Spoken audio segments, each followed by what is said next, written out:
recording. Is it? Yes. Is it? Not illiterate. Okay. You're not illiterate? No, Casey, honey, you can't turn it sideways. Why? Because it's a camera. I was just getting the full. I was just getting. No, hey, it'll be sideways on the computer. I was just getting.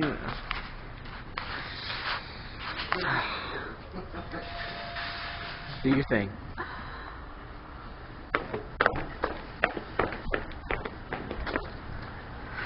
I'm excited.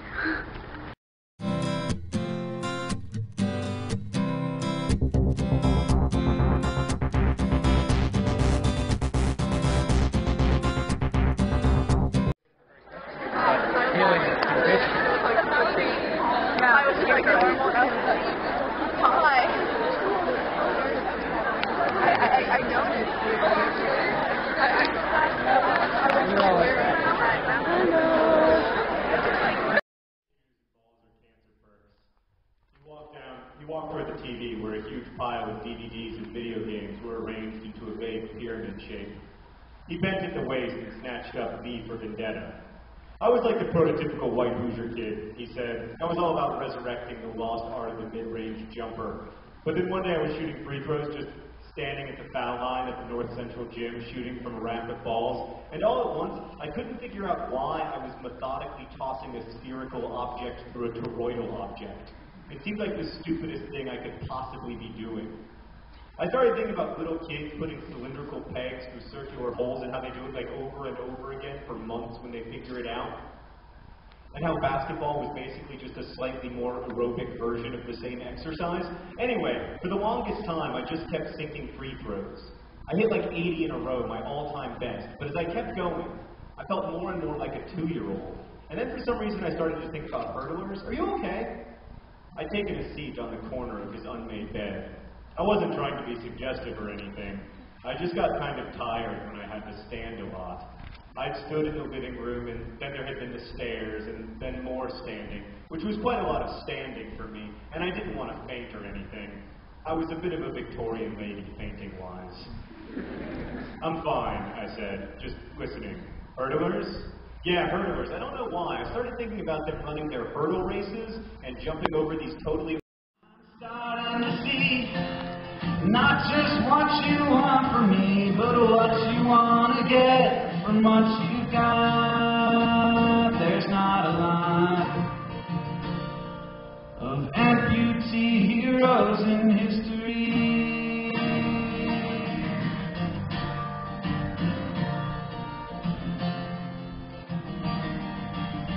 I wish our lives were so much simpler. And I hope you get to have your moment in the fight, but no one ever gets to be quite who they want to be. And you want it to matter, but you matter to me. Your video game books, they might get me fun looks, but Staff Sergeant Max Mayhem gets me hot.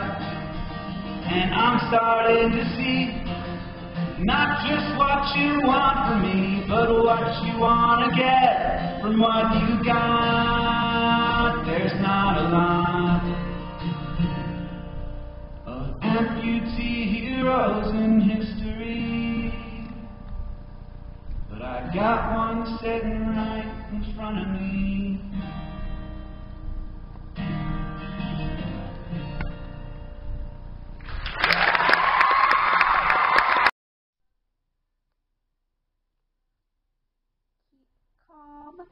And COTVA! Ah! Okay, so let's just say that I had an experience of my life. And I don't say that like lightly. I don't just throw out, be like, yeah, it was an experience of my life kind of thing. Like I went to the mall, it was an experience of my life. No, I don't throw away things like that. This was, oh my god, like, I started watching John and Hank videos about 4 years ago, and for months tried to, like, catch up, and eventually did, and started watching a lot of other videos. So like being part of the Nerdfighter community was like a solo thing where it was like me experiencing it through my computer, but also taking on the inward, I'm not alone, there are more people like me out there kind of thing, and feeling very empowered in my nerd. But meeting them was amazing. So yeah, so here's my book. And I got it signed. And there's my J squiggle. And it says, DFTA Heather. And Hanklerfish! Wah! It was amazing. And then I got Hank's CD that he made for the tour that has video game books on it. It's just my favorite song on there, but I won't tell you about it because you have to read the book. And then poster, Hanklerfish, Hank John. Isn't it beautiful? Okay, so quickly I'll tell you about meeting John and Hank, and the whole thing was amazing. The music and the reading and the question answers and being in a room full of Doctor Who fans. Literally, it's like if you're a Nerdfighter, you're a Doctor Who fan. And I was so overwhelmed that I didn't speak to anybody besides for Casey. But besides for that, like I didn't speak to anyone because I was so like enthralled with hearing the conversations. Like behind me, these girls were talking about, you know, Matt Smith versus David Tennant, and then I hear like sonic screwdriver sounds going off, and then like this girl 3 rows in front of me has a TARDIS tattoo on her forearm, and then there's conversations about Firefly and Serenity and Sherlock and Harry Potter, and it was like I didn't know what to do, so I soaked it all up. I was just in the moment, and I enjoyed being surrounded by awesome for like an hour and a half. But yeah, so we get to the signing line after all this awesomeness has gone on before my eyes. And I wasn't going to freak out, and I didn't freak out. But, you know, I see, you know, John's first, and he's, you know, ending that moment with the person in front of me, obviously, because they're trying to give, you know, some kind of personal to each person as they go through the signing line with their books and posters and CDs and stuff. But, you know, I do the classic good old Southern, like, hey, how are you doing? And he looks up and he says, good. You know, I side my book to him, and he looks up and he sees my sweater, and he goes, I really like your sweater. And him complimenting me threw me off my game, so I didn't know what to do besides for like, oh, thank you. I got it at Goodwill. Looks down, continues with the book, and he's like, yeah, I really like it. He said it twice. I will never wear another sweater in my life. This will be the only sweater. You can have this sweater. I didn't say any of that. That's what I was thinking. And I had my my Mockingjay tattoo, Mockingjay pin on my, like right here. Yes. So he looks up and he sees it, and he goes, wait, is that a Hunger Games shirt? It's like, no, it's just my Mockingjay pin. He's like, oh, that's awesome. I was wearing my Hunger Games shirt before I came out here. And of course I'm like, well, you should have worn it out. And then he's like, yeah, I should have. And then, you know, I have to throw in my little bit of, yeah, I was an extra in the Hunger Games. He goes, oh, that's awesome. So was my friend Stephanie. And I was just like, yeah, hopefully you'll see me in the screen somewhere. And he's like, yeah, I'll look for you. And I died inside a little bit. I died of pure happiness. And I didn't say any profound stars aligning kind of thank you for your gift to the world of Nerdfighteria and all of your books and everything they mean to me and everything I've experienced by reading them and how I accepted myself through all of the confidence and the support of the Nerdfighter community. You know, I didn't say any of that. We geeked out about Cosby sweaters and the Hunger Games.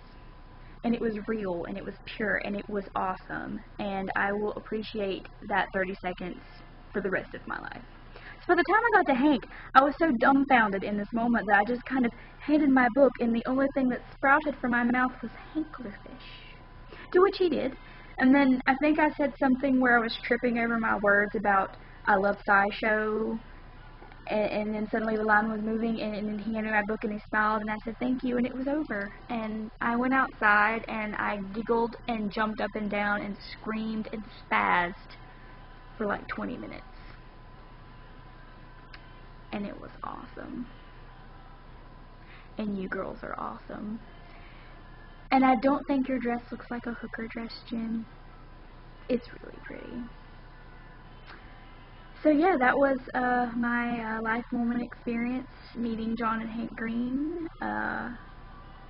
You girls have to read The Fault in Our Stars. Please go buy it. Both of you go buy your own copy so you can get different colored J scribbles in the book. Go to an independent bookseller. But if you have to, go to Walmart or whatever. But go to an independent bookseller and get it. Because you'll find yourself laughing and crying and laughing some more. Before you know it, there's going to be a teepee of tissues beside you, and you're going to be questioning life and living and oblivion and what am I doing and why am I doing it, and loving. And it's brilliant. It's brilliant. It's a brilliant novel. And so now I will go get a cheer wine. Vote. See you tomorrow, Addie.